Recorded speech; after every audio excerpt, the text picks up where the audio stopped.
How you doing, everyone? Thanks for joining me for today's video, which is ultra running tips with Mike Wardian.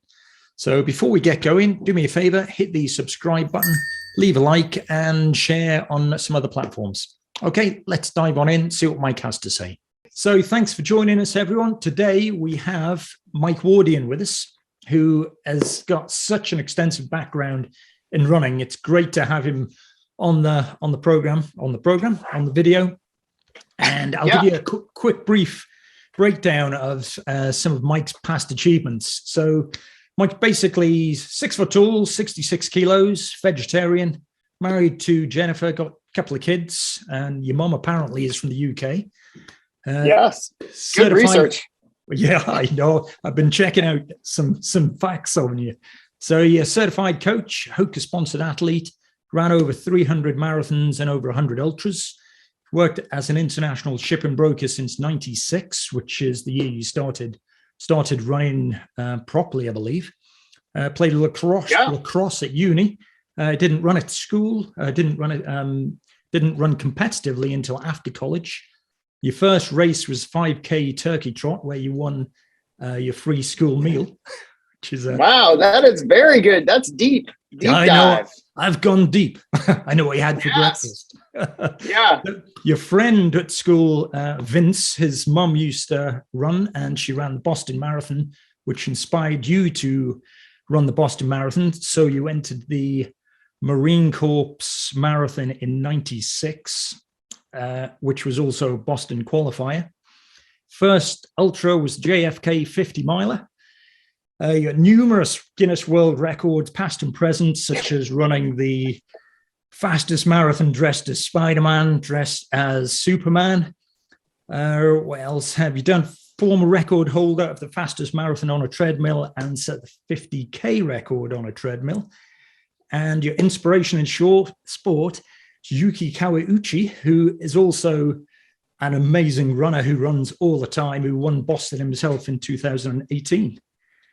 So that's true, man. There's not a quick intro, but so everyone knows the sort of things that Mike's been up to in the past. I've also got a list of tons of different years where you've done loads of things. But it's ridiculous. It could go on forever. We need to get you speaking. So yeah, Mike. Well, no, well, I mean, you've covered it pretty well. I mean, there's definitely a lot of research that's gone into it. So yeah, I appreciate that you're so well versed in some of the things I've been able to do so far, and hopefully have a lot more things coming. Yeah, well, hopefully so. So you've got such a varied career as well in running. You've done massive races, like 2008 you ran 53 races, which is a huge amount of races for 1 year, but they're not just all the same type of races, are they? You've ran likes of 2007, you won the JFK 50, yet in the same year you set the world record for setting a marathon time with a jogging stroller. It's like slightly different ends of the spectrum here, aren't they? Yeah, totally. And I mean, I think last year was probably actually my biggest year ever, just with the sheer volume of stuff I was able to do and the just diversity of it, from 5Ks to doing my first like self-supported 110-mile run across Shenandoah National Park. And I've been doing a lot of fastest known times now. So just kind of going out my door and, choosing an adventure. And so it's been cool to kind of evolve as an athlete too, not having to do the same stuff year after year, but, continuing to find new and different challenges. Is that why you've done so many different kind of things over the years, just to keep it interesting for you?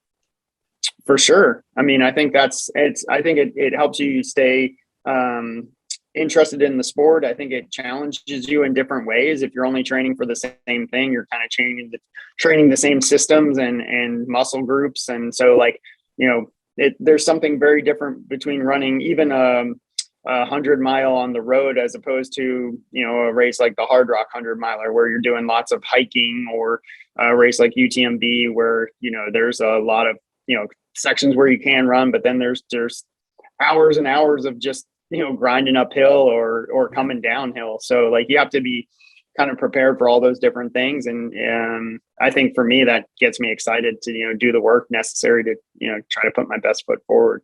Yeah. Yeah. And how long did it take you from when you started your running to get into doing ultras? Did you just go straight out into trying to do a marathon straight into an ultra after that? Or was there a slight progression? What would you recommend for the everyday Joe out there? Well, I guess like I'll say what I did, and then we can decide if that's right for the people that are listening. But what I did was like you said, I did the Marine Corps Marathon with the intention of trying to qualify for the Boston Marathon. And I figured I'd be done after that. I was like, okay, sweet. I'll achieve that and I'll go and do something else.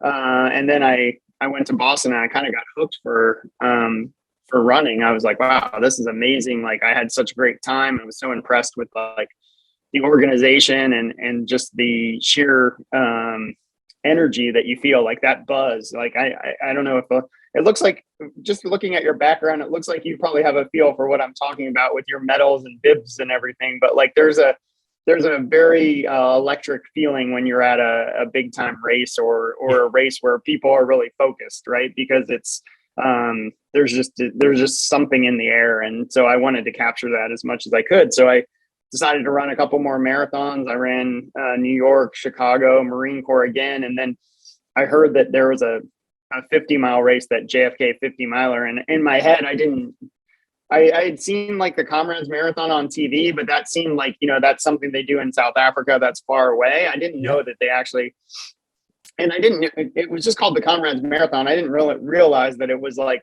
54 miles or 89. Well, it depends which way you go, but like, I didn't know that it was that long. And when someone told me you could run 50 miles, my dad heard about this guy giving a talk about it. And he's actually a famous ultra runner, this guy, Scotty Mills, but I didn't know him at that time. He was just an owner of like a running store here in the DC area. And they were giving a talk about the JFK 50 miler. My dad's like, you got to hear this. And I was like, that's not true. You can't run that far. And I went to the talk and I was like, wow, that I didn't know that was a thing. And so then I was like, well, I got to try it. And it's kind of, I think like a lot of your audience, probably it's like the first time you hear it, you're like, wow, you don't quite believe it's possible.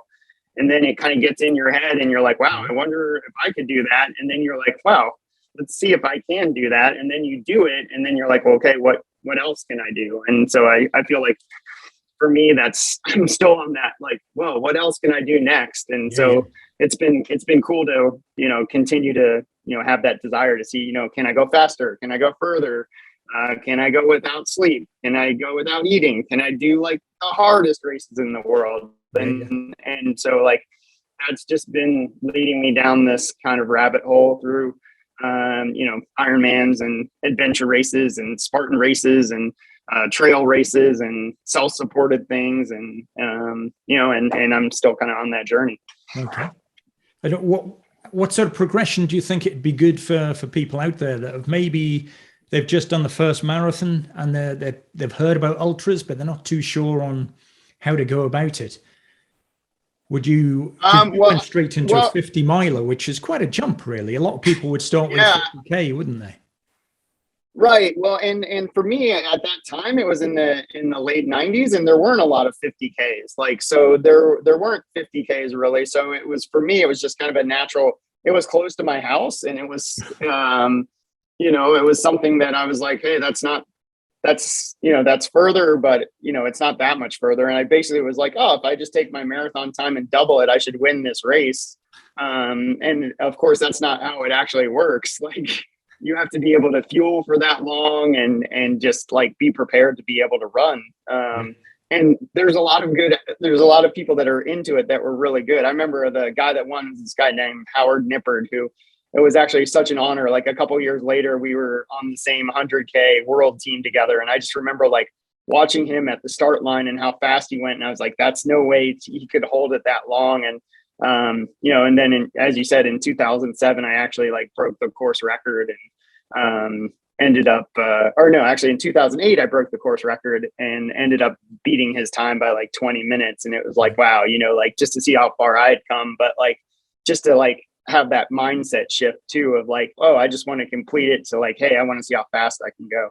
But I'd say for most people, like I'd say it's really not that much different. Like, and people will probably take me to task for this, but doing the training for a marathon and doing the training for a 50 mile or even 100 mile, like there's some things that are quite a bit different, but for the most part, you're not running like 200 miles, right? Like you're still doing, 70 to 100 miles, or even some people do a little bit less if you're just trying to complete it, right? But like, it's just maybe mixing it up. So if you're going to do an ultra, like maybe doing some longer runs or getting used to running with a pack on, or getting used to fueling. I think that's the biggest thing that people that are transitioning to the longer stuff is like, how do you continue to eat for that long without getting sick to your stomach? And that took me a really long time to master. And it's still like, a couple of weeks ago, I did the Big's Backyard Ultra and started dry heaving at like 150 miles. And so it's like, I know how to not have it happen, but it doesn't mean that it won't happen. And so, it's just kind of training yourself. If you've not mastered it, then we're going to struggle out here, aren't we? Well, no, I mean, but that's the thing. It's different. What works for me might not work for you, and it might not work for somebody else, but like maybe some of the same principles can work. And so that's the cool thing. We're all kind of like an experiment of one, right? So you can say like, hey, I'm going to try this on this run and see how it goes. And if it works, like, okay, great. And if it doesn't, well, then you maybe take some of it and then you can kind of twist it and use it to refine what you need to do to get you to the finish line. But there's so many great products now. Like I run for Goo, so there's Goo stuff, but like as the races get longer, you have to find different fuel sources, and there's a lot of great stuff out there that works, but also like just regular stuff too, like pickles, like avocados, like some type of bread. Some people have pizza, some people have burritos, like quesadillas. Like it really depends, what the conditions are in the race and what you can stomach. But basically, you just need to keep getting calories in and making sure that you're staying hydrated.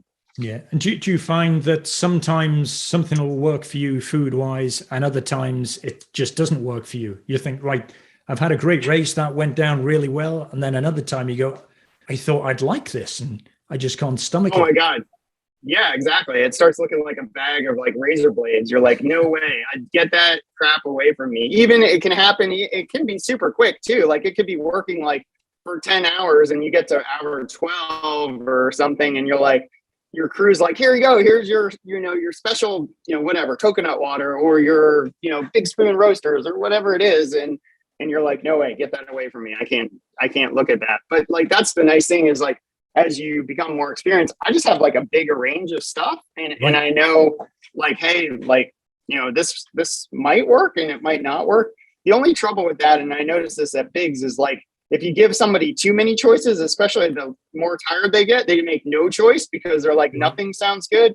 So what I was talking about to my crew about next time is like, give me two choices and make me eat one of them. So it's like, you can have a banana or you can have an avocado. Here's your choice. And like, then the person still feels like they get a choice, but they really don't get a choice because you don't really care. You just want them to eat something. And then they get some calories, because if you stop eating, that can work for a little while, but you're not going to get where you want to go if you can't continue to put stuff down and keep it down. Yeah. And do you always have the same crew, or do you have different crew? Do you have an inexperienced crew sometimes, or is it always like your team? For sure. Yeah. No.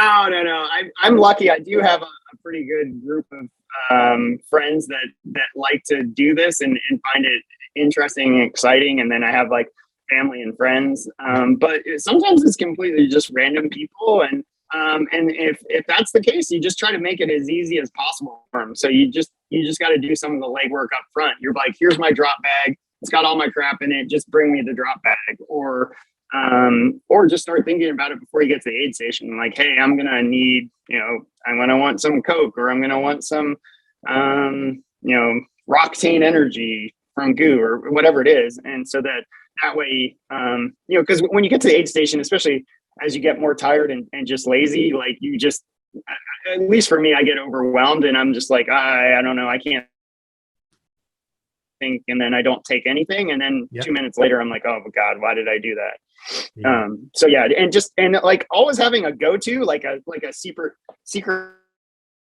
like thing stashed away is always nice. So I always have a couple like emergency goos in my bag, like that I know, like if everything goes to crap, like, you know, break in case of emergency, kind of like one of those like fire axes type things, like I've got those. And then like I don't know for why, but for once I've traveled around the world, and it's also different too, right? Like you can't find the same stuff in China that you find in the US, that you find in the UK. And so like trying to find something that is almost universal is pretty powerful too. So like I'm a vegetarian, but I eat eggs because when you travel, it's very hard to be, you know, straight up vegan. It's for me, I find it like you can find eggs almost anywhere. And so it's kind of like, you know, if you can bring a lot of your stuff that you need to, I think it's smart. Because I remember the first time I went to the World Championships, I was like, oh, I'll just get some Gatorade or whatever. And it was all sparkling like Lucirade the first time. And I was like, what the hell is this? Like, who would sparkle, you know, Gatorade? And so like, yeah, being aware of like what you're going to face and what they have, and also not trusting that they're going to have it. I've been at so many races where they're like, oh, we're going to have an aid station at, you know, 20K or whatever. And then you get there and it's like, oh, the truck didn't make it, or the kids that they paid $1 to were like, yeah, we're just going to go fishing or whatever. And you're there and you're like, oh crap, I should have just carried an extra bottle. Right. So trying to be as self-sufficient as possible is a good idea. Yeah. Yeah. And when you get to aid stations, do you ever sit down, or do you see the seat as like a danger zone? I've certainly got to an aid station before and sat down. Depends. It's spent way too long there. Yeah, it depends on the time. It's actually funny. It's to see the different way people race in different parts of the world. Like in the US, like you basically never sit down unless it's like a very long race, like you're doing like, you know, a big mountain race or something. But like, yeah, I tend not to sit down. But if you're doing like a backyard race, yeah, like you try to sit down like every hour for like a couple minutes just to get time off your feet, because you're going to be going out again. But yeah, for the most part, I try to avoid sitting down as much as I can. Yeah, but like if you're in Europe, like the dudes will just roll into the aid station and grab a plate of pasta, sit down, have some cheese, and like hang out for a bit. You know, not the front guys for the most part, but like they do not go through with the sense of urgency that I was used to in a lot of the races in the US. So it's cool. That's what I love about racing all over, is you get a chance to see how people do it in different places. And, you know, it's the way it works. Yeah. So I see you on Instagram a lot, and a lot of the time you're doing different exercises. You're doing what looks like fairly basic exercises, but how often do you do non-running related exercises to keep yourself fit and injury free? It's actually been something that I started doing more and more in the last maybe 4 or 5 years. And I do something every day, like maybe, and that's only like 10 or 15 minutes. But probably 5 or 6 days a week, I'm doing some kind of strength training. So I work with a guy named Jesse Fuller, who's like a personal trainer, physical therapist, 3 times a week. Or I'm sorry, 2 times a week. And then my buddy Tom, 3 or 4 times a week, I'm doing some type of like CrossFit-y type stuff. Okay. So you say this is so that's been really 5 years. And before that I was doing some stuff, but it wasn't very structured and it wasn't as frequent, I'd say. Okay.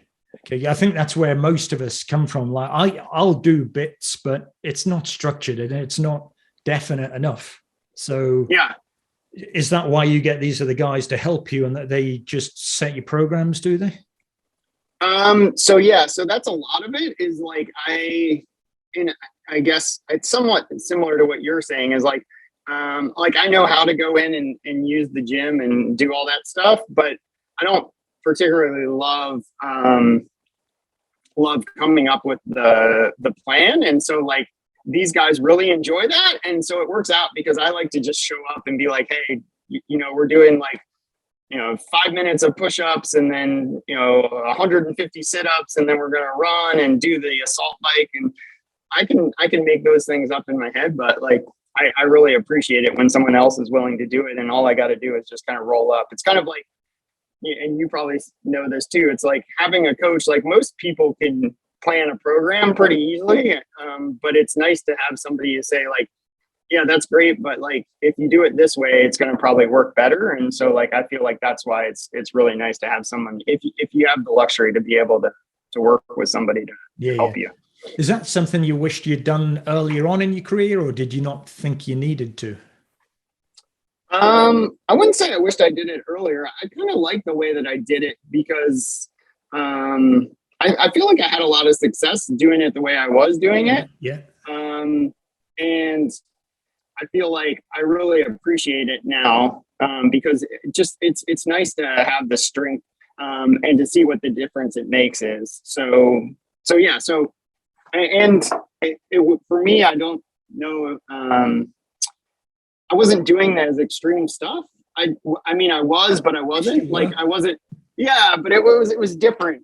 And so like I think having the strength is more beneficial now when you're doing some of this longer stuff and you're doing like maybe not as fast running. Like that being said, like I think it probably would have helped me be even better at what I was doing earlier in my career. But I for sure see the benefits now. And I don't know. I mean, I feel like I had a lot of success doing it the way I was doing it.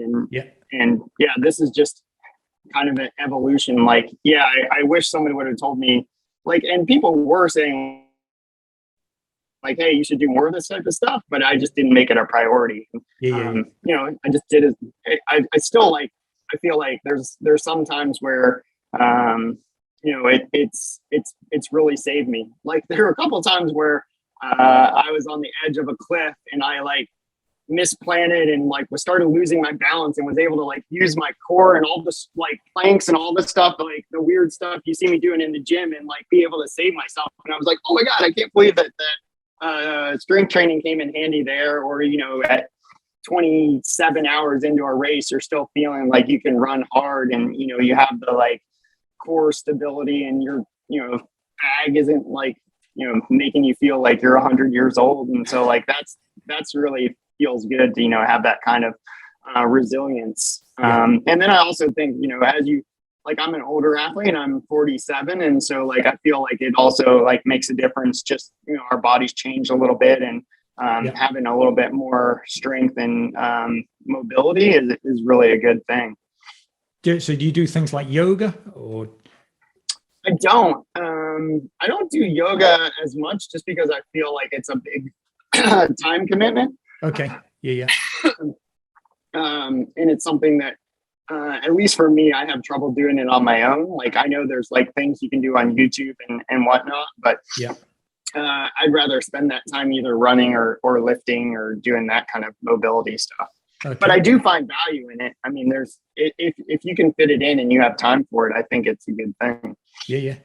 So back in 2012, you had a few injuries. So you had 5 stress fractures and 5 hernias.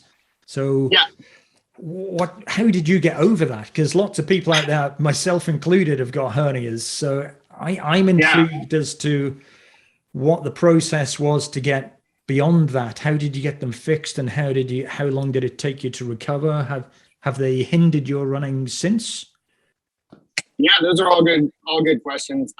So you're right. And I had them simultaneously too. So I had the 5 hernias, and they were mostly kind of in my, like my belly button down to kind of like my groin area. Yeah. And I had the inguinal, which I think, that's one of the ones we were talking about earlier. But and there were a couple different options. And when I had them at that time was, you could either do mesh or you could do get cut open and kind of get them stitched back together without the mesh. I chose the mesh because it was a little bit supposedly quicker recovery. Okay.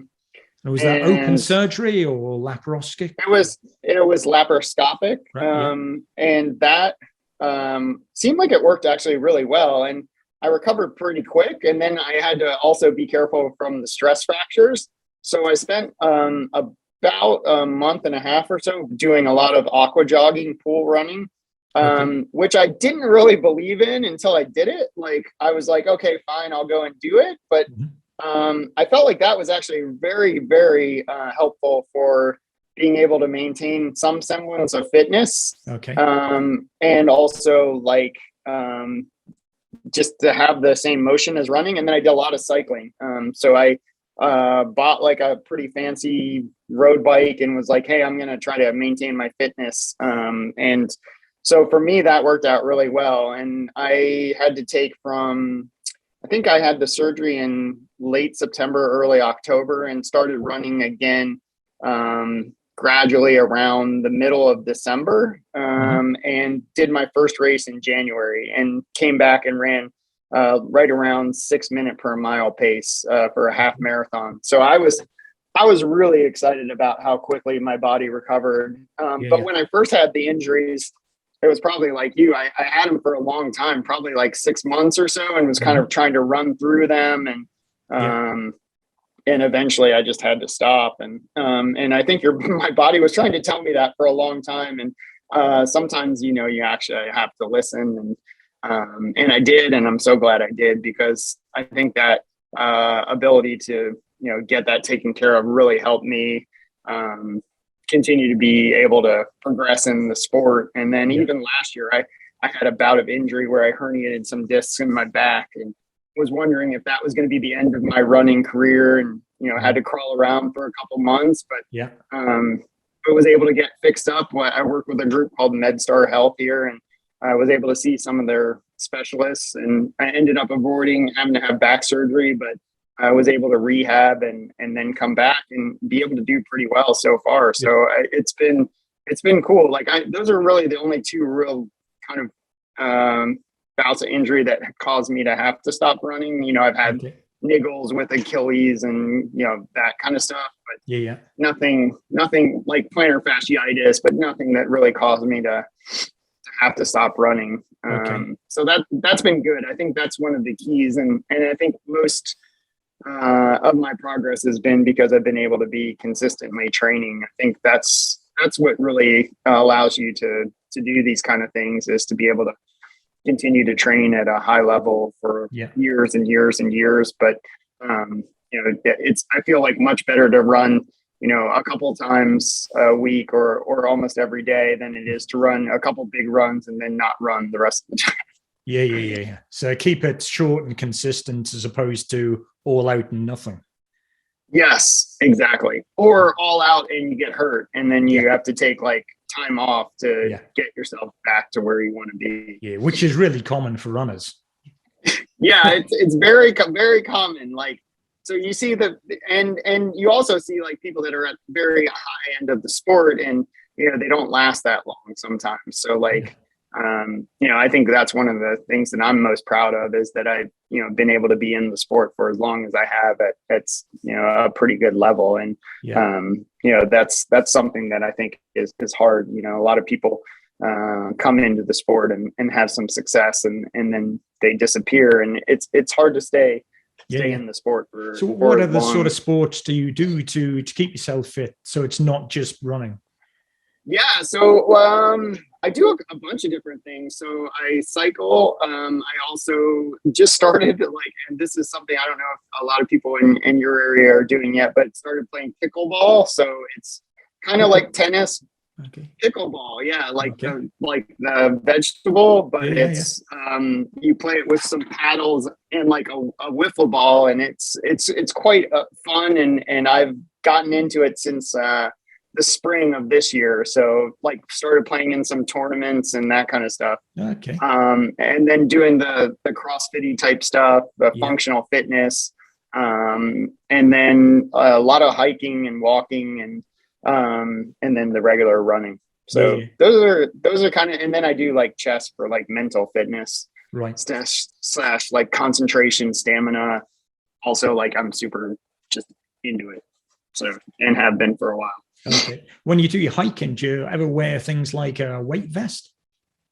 I do. Yeah. So I do weight vest, even just like walking the dogs around the street. But yeah, the weight vest is actually nice. That's something I kind of picked up from my friend Tom when we were doing some of the CrossFit stuff. And having a nice weight vest is a nice addition. And usually I just have 20 pounds in it, so not like super duper heavy, but also 20 pounds is pretty noticeable.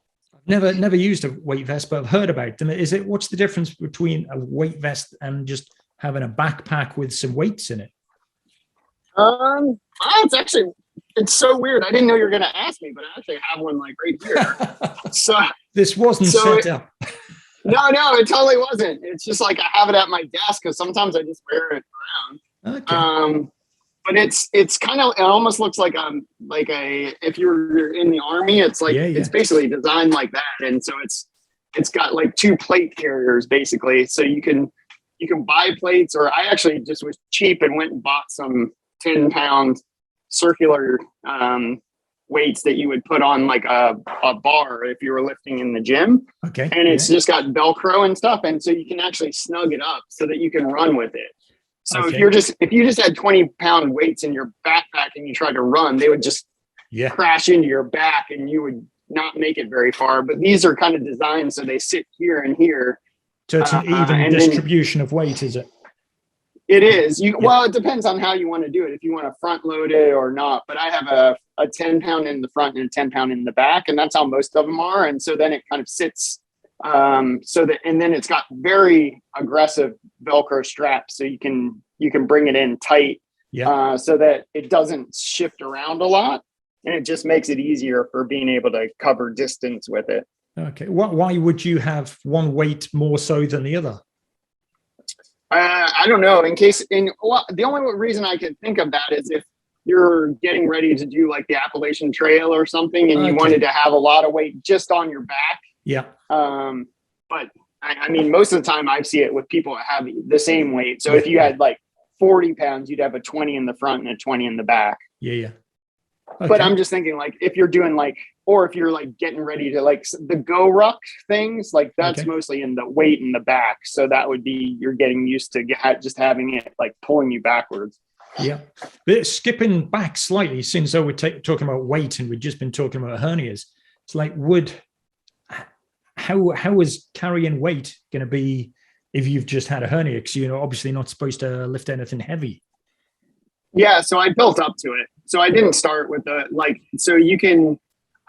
at first I just started by like getting my fitness back, right? Like building your fitness up and then doing body weight stuff and then eventually moving up to the weight vest. So yeah, I wouldn't recommend it if I'd recommend a progression, build your fitness, and then even just getting used to the weight vest. And then you can start with like 5 pounds. So like 5 pounds on each side, and then eventually 10 pounds. And then, if you're super strong, you could get more. So it's kind of like running, like, it's probably not great to just go out and do a 20-mile run. Yeah. Yeah. Okay. So we actually met in 2014 at the UTMB. Oh, nice. So you were in an athlete tent and I came over and we had a wee chat. From memory, I can't remember if this is just stuck in my head for some reason, but I'm sure you were drinking a beer the day before the race. Would that be right? Not usually. No, I don't really drink. Maybe I've just dreamt that the beer bit into it, but the UTMB it'd probably be somebody else. Yeah. How did the UTMB? How does that sort of race compare with your American kind of races? Is it totally different? You would think, based on how we never seem to do as well there as we do in other races for the Americans. But I'd say it's pretty similar. I mean, the vibe is crazy, as you probably know. It's just one of the. It's like going to the Super Bowl of trail running. The buzz in the atmosphere is amazing, isn't it? Yeah, it's and like you're saying, like we met, but it's a chance to kind of meet the top people in the sport, and everybody is so excited to be there. And so it's just the ambiance is insane. And then the beauty, you're surrounded by, pristine, like the mountains that you like, when you think of mountains, like they're those mountains, you have, dynamic landscape and just awesome. Yeah, it's just an awesome vibe. And it's just everybody is so excited, and like my kids are making fun because like we're trying to walk down the street and it's like, you're meeting like a million people a second. It's kind of like when you go to the Boston Marathon or Chicago Marathon, you're like, oh, I haven't seen you since this, or whatever it is, and it's a chance to kind of meet everybody and hang out.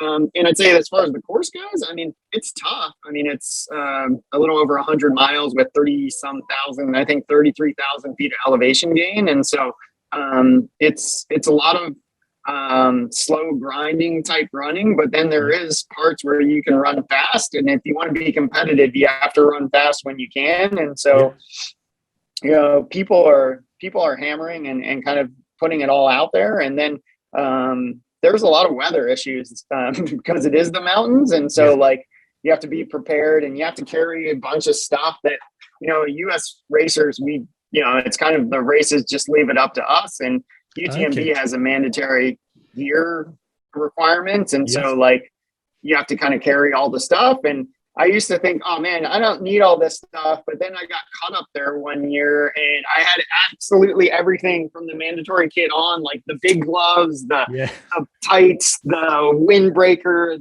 the DPI 500, whatever rain thing. And I was so glad. I was like, oh God, no, I'm so glad I have all this stuff. And so like, that's kind of what it's all about. And then, you have to be prepared for the aid stations. And I mean, they do a great job of marking the course. So there's not a lot of like crazy route finding or anything like that. No, but it is well marked. It is a mountain race, and it's very well marked. And I mean, even if it's not well marked, you can, it's an established route. Yeah. I didn't realize the US races, you didn't have mandatory kit lists. Not normally, no. It's just kind of like, hey man, if you want to go out in the mountains with a pair of shorts and, your water bottle or whatever, good luck. So yeah, that's just like the way it is. But, most people are, dressed for bear, like everybody's at the races I go to seem like they know what they're doing. Yeah. So would you go back to the UTMB now that it's a Hoka sponsored event? Yeah, I mean, being a Hoka athlete for sure, I would like to take part. It's always like one of those races where if you're not there, you want to be there. So yeah, I would love to. I'd love to go back if I get the opportunity for sure. Cool.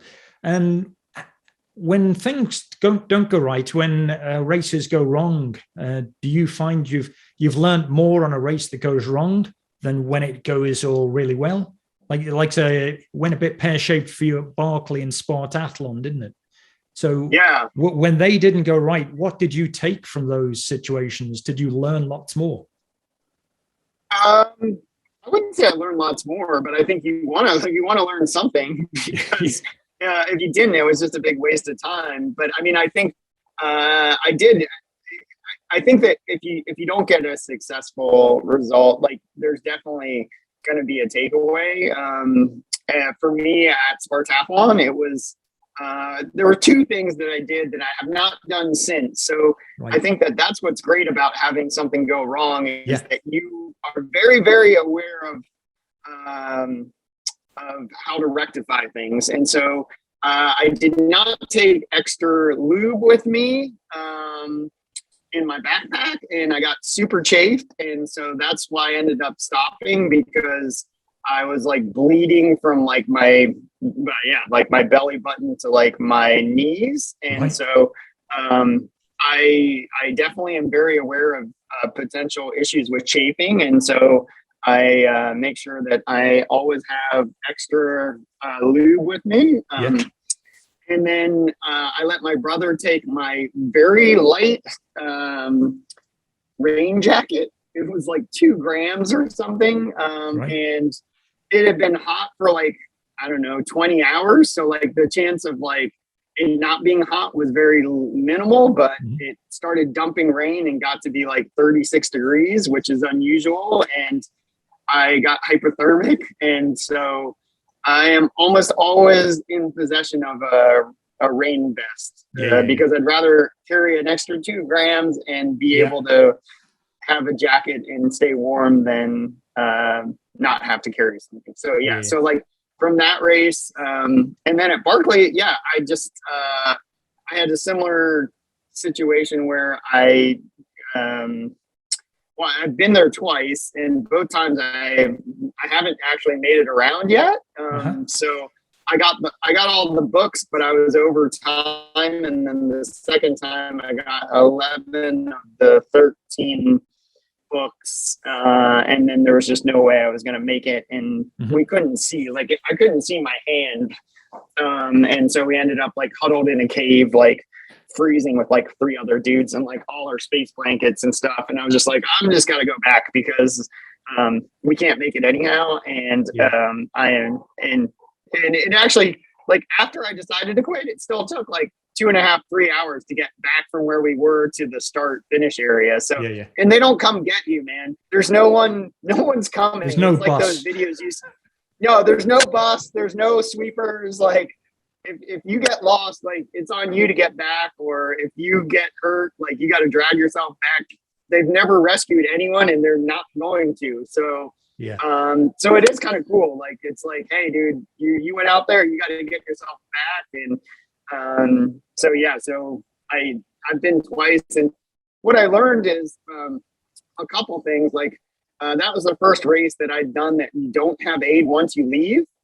So like once you leave the start finish area, there's no outside assistance. It's only what you're carrying. So that made me much more self-reliant, which has been great. Like it's really helped me on doing a lot of these fastest known times. But it's also just given me a lot of confidence, like to be able to know, like, hey, you can actually go a long time without needing to see anyone. So that was, I think, the biggest benefit I got from that. And also, like, I was aware of, I was more capable than I thought I was in a lot of areas. But also, like, I'm not particularly an amazing navigator, especially when I don't know what I'm looking for. And so, like, but just from doing 2 times at Barkley, I'm so much better than I used to be. So, like, you know, it's one of those things where it's like, hey, you know, this is where you are now, and maybe here's where you need to be. And, you know, if you want to get there, you know, here's so what you got to do. Purposely learned more navigation since. Oh, yeah. Since then, I've definitely learned more navigation, but also just being more aware, right? So, like, instead of like, oh, I'm going to trust. That being said, I just, you know, this past weekend took a couple wrong turns like an idiot at a trail race, but I'd say, like, I'm way better at not taking wrong turns now because I'm just more aware of, like, okay, maybe if I slow down 5 seconds per mile, I'm going to see all the markers rather than going, like, you know, a little bit faster and maybe missing a mark. So, so like for me, it made a big difference on just being able to be more comfortable, trusting myself and being in situations where, you know, maybe I am not the most skilled person, but I'm a quick learner in a lot of things. And so like for me, that was one of the things that just made me feel more comfortable with, like, trusting myself. Okay. So you're training wise, do you ever train to heart rate at all? Is that something that you've done? Yeah, I do. I mean, that's actually one of my sponsors is Polar, and that's one of the biggest features I love about their watches. Like, I have the Grit. That's a nice looking watch. It is. Yeah, it's really a nice watch. And it's really a good tool. Like, I really love it for, you know, being able to track my heart rate and knowing where I am and, you know, how much I'm pushing, but it also does all the other stuff that they do. You know, it's like, tells you how you slept and, you know, tells you to get up. Like, it's probably going to tell me, like, hey, you need to stand up and move around because I've sat around too long. And I always think it's funny after you've run like 200 miles and like 20 minutes later, it's like, hey, get up and move around. And you're like, dude, or it's like, oh, you've reached your activity goal. I'm like, yeah, of course I did. Yeah. So have you always ran to heart rate, or is this something just since you've been sponsored? No, it's actually something. It's funny. I've worked with. Well, I've used Polar. I've worked with them for a while, but I've used heart rate since I very first Olympic trials. So right. So it's something that I've. Sorry, no, I got a right. call. So yeah, so I had like one of those old school ones that you like. Now it's so awesome because they're just in your wrist, but I had one of the straps. Yeah. So yeah, so I've used heart rate for a really long time, and for me it was the ability to kind of know to run easy on your easy days, because I wasn't good at that. So like being able to track it on your heart rate, even though you feel like you're running easy, your heart rate might not think that. And then also like to know how your recovery is going. So like, I usually am in the 40s when I sleep. And if I'm, in the low 50s or something, I know like, wow, maybe I am not as fully recovered as I thought I was. Right. Okay. And then also in races, like it's nice to just be able to be like, oh, that's why I feel like I'm dying right now, because my heart rate's at like 190 or something. Yeah. Does it go up to 190? Mine does, yeah. Right. Okay. Yeah. So much for your age minus whatever it is. Yeah. Right. Yeah. I think it's 220 minus your age. But it's but yeah, mine goes up high. Actually, it was funny. The other day, it was like, you're actually above your, and this is what I thought was cool. It was like, you're above your normal threshold. Do you want to increase your high end of your heart rate range? And I was like, I guess I do then. I didn't know. So I think it went from like 180 to 192 or something, which it does seem really high. Yeah. So on kind of moving on from that, your sleeps, like you live a really busy life. You work full time as a shipping broker. You've got family, kids. You run all the time. If you're not running, you're training. How much sleep do you get by on? So yeah, that's something I've been working on. So a long time I was working on like 4 to 6 hours, and I'd say like I'm trying to become more like 6 to 8 hours. And so, but a lot of times, my watch will be like, hey, you need to sleep at least 4 hours straight to get a score. And so I do have sleeping isn't something I'm super great at, but it's something that I've been working on, and it's something I know that if I can improve on, that might really help me in a lot of different ways. But it's also one of the things I don't stress about. Like if I only get 4 hours, like yesterday I only got an hour. Last night I actually got real sleep, but the night before I got like an hour and a half because I was traveling. And so, and does that not make you fatigued? That's not the way I want to. I don't want to. Yeah, I mean, it wasn't awesome. Like I don't love only sleeping that much, but if I need to, it's actually super handy in some of the longer races where it's like, oh, I don't need as much sleep as other people. Yeah. Okay. Well, yeah. I mean, unless I get to like 7 or 8 hours, I'm like a bear with a sore head. So yeah, it's weird. Well, and I feel like sometimes like sometimes I do, but most of the time I'd say 6 hours it would be really awesome. Yeah. So are there any races out there? Because it seems like you've done so many races all over the world. I've not even touched on your 7 in 7 days. And there's so many things. Like I could ask you questions till the cows come home, but I know you're going to be pressed for time because you're a busy man. But have you ever, what sort of races out there have you wondered about doing? Have you ever thought about doing the I can't even say it, self-transcendent, the one. 3, I know which one you're talking about. Yeah, the one where you run around the block. Yeah. Sounds horrendous, but I don't think you've done it. No, I haven't. No, that's on my list. And they've been trying to get me. Well, I talked to some of the people about doing it, and I'd love to do it. But before I run 3,100 miles around a block, I want to run across the country. So next year, I'm going to run May, June, and maybe into July across the U.S. And so that's kind of like the next big adventure type thing that I want to do. That kind of like California to New York, that kind of route.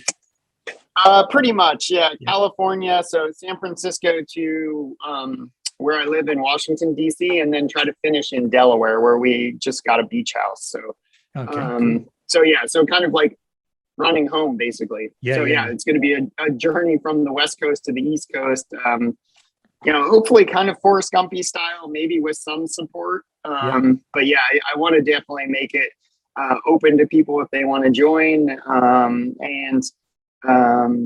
Hopefully have some support for some of the sections that are kind of longer through the desert where you really need a lot of support. And then, when I can do stuff on my own, have those moments to kind of, be out there and just, kind of moving through my own power.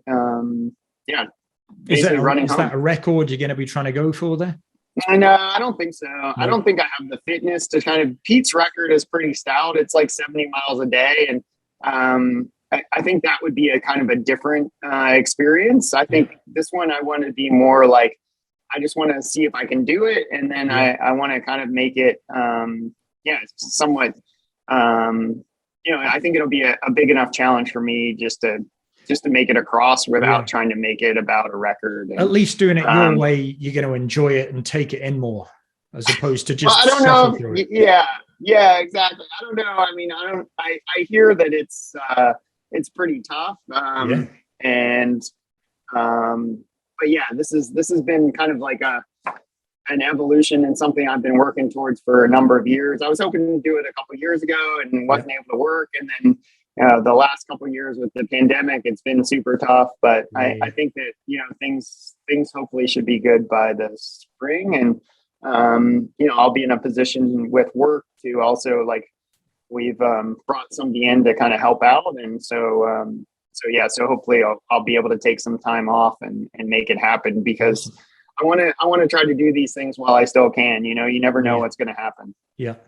Okay. So just trying to roll it up a little bit here. Can you recommend your favorite 2 exercises for runners out there that they're going to take the most out of? If you could only pick a couple of exercises. I'd say there's probably 3 that I do every day that I think are really helpful. So it's called Dead Bug, and it's kind of like if you follow me on Instagram or anything, you've probably seen it, but you can look it up too. It's basically like you lay on your back with your legs up and you kind of look like a dead bug, and then you move your I've seen you do arms and legs. And then there's bridges, which is, again, you're on your back and you just bridge up. Instead of using your legs, though, you use your butt and your core. Right. And then there's bird dogs, which is you're kind of on hands and knees, like you're doing like you're just on your hands and knees, and then you move your arms simultaneously. And I think all those work your core, but also like your hip flexors and stability, and they're just really straightforward, and they don't take super long, and I think that you get a big bang for your buck. Okay. And those sort of things, do you do those every day? I do try to do those every day. Yeah. And then just for like straight up strength, like if you do just 2 exercises that I think have the biggest impact are pull-ups and push-ups. And like, those are just awesome exercises, and you don't need anything really. The pull-up bar is something like you can do it on, stairs or your banister. If you can get a pull-up bar, that's the best, but there's a lot of different ways you can do that. And then push-ups are pretty self-explanatory, or press-ups. It depends what part of the world you're in, but Okay. Those are great. I'll finish this off with 5 quick fire questions, if that's okay. Yeah, man, let's do it. What sort of time of day is it for you? You're just going to say all 3. What sort of time of day would you do your runs? Morning, afternoon, or evening? No, I love to do them in the morning. That's my dream. If I can get up and get a run in, that's obviously the best. And actually, I think this is one of the things I've been trying to get people that are doing the longer distances. When I first started running, I would do all my runs in the morning. So I was never used to running in the afternoon or evening. And so for me, I always felt kind of draggy at those points of the day. So one of the workouts I give my clients that are doing a 50 mile or 100 miler is you run 10 miles in the morning, 10 miles at lunch after you've eaten, and then 10 miles at night after you've eaten. And like that, I feel like is such a good workout. It gets you used to like having to run on tired legs and also after you've eaten, because I feel like I also used to never really eat before I'd run. And so like having food in your stomach and running is a different sensation than just going running fasted for me. So I feel like it's going to slow you down, isn't it? It slows you down at first, but it's one of those things where you probably feel by the time you get like 4 or 5 miles in, you start to feel, I feel actually pretty good. It's nice to have some calories. So it just teaches you to, be prepared for, what it feels like to not feel good after you've eaten. Yeah. Okay. So gels or solid food? I usually go goose for races up to 50 miles. And then anything over that, I kind of switch back and forth. Okay. Beer, wine, or spirits? I don't really drink, so I guess beer, because I sometimes do beer miles, like every year and a half, 2 years. My brother will rope me into doing a beer mile, so I guess of all those, beer. And I want to make a non-alcoholic beer, so I've been talking to my friend that Brandon that owns a brewery about doing a non-alcoholic beer. So I think that would be fun. Cool. Music, podcasts, or nothing? Oh, podcasts. Podcasts. I'm a huge consumer. Yeah. Are you? Right. Okay. And favorite running book? I'd say Running with the Buffaloes is one of my favorite ones. Okay. I've not read that. Who's that by? It's about the University of Colorado. I can't remember the guy's name. I can look it up. I can check. I can look it up. Running with Buffaloes. Yeah, Running with the Buffaloes. Chris Lear is the guy. Okay. On books, actually, you're writing a book, aren't you? I'm trying, man. So my wife and I are trying to write a book, but we haven't gotten very far. We were hoping to do it during the pandemic, and then for some reason, when we didn't have anything to do, we still had stuff to do, so we didn't do it. Okay. I'm hoping to be able to have some more good stories for it.